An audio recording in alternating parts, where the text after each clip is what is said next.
Have you noticed smaller homes are performing better than bigger homes? Does the type of home have anything to do with it? No. So you are seeing different markets have different trends. And so depending on the market you're going into, you might find and you might lean toward a smaller home versus a large home. A lot of people will blanket say you make more money on the larger homes. Obviously, your overall revenue is better.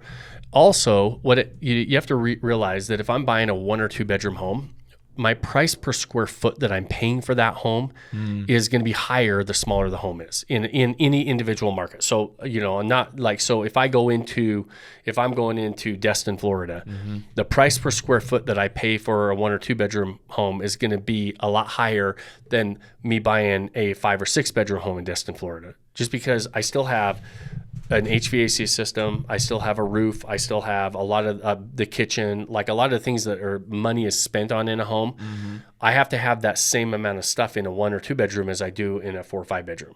So I still have to buy the same amount of systems, right? And so I just don't have as much bedrooms or square footage to spread it out across.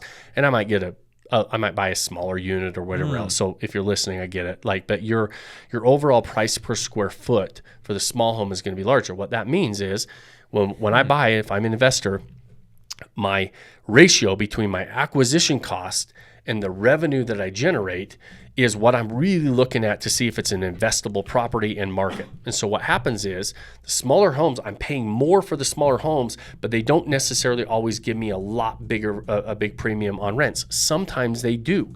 And so, but let's say I'm paying a little bit higher price per square foot for that revenue that I'm generating.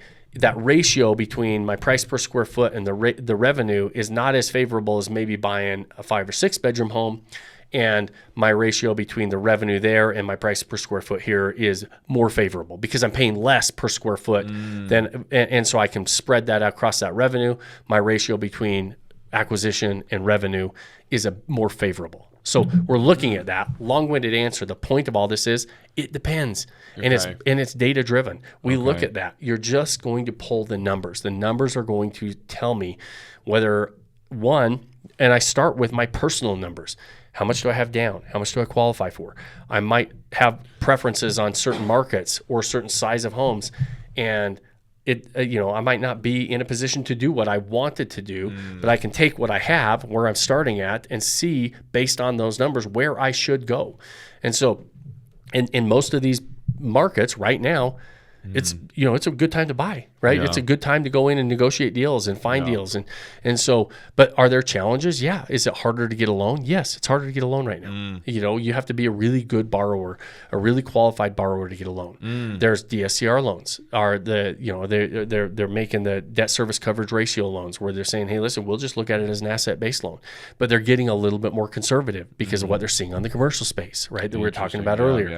Yeah. You got a massive amount of commercial debt that's coming due this year. It's at maturity, and those are debt service coverage ratio asset-based type loans, and there's nothing. I mean, so those lenders are getting a little tighter.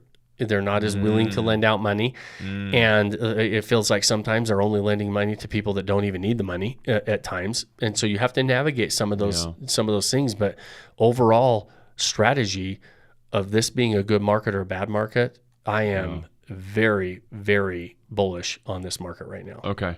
Yeah. All right, I'm going to read this. I'm going to ask you a very open-ended question. So here we go.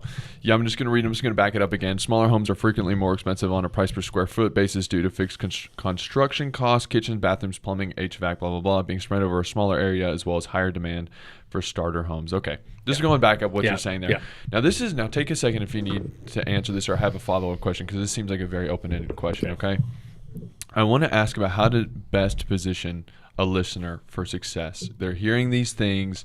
Do they think they need to pay off stuff so that they can look like a better person to lend to?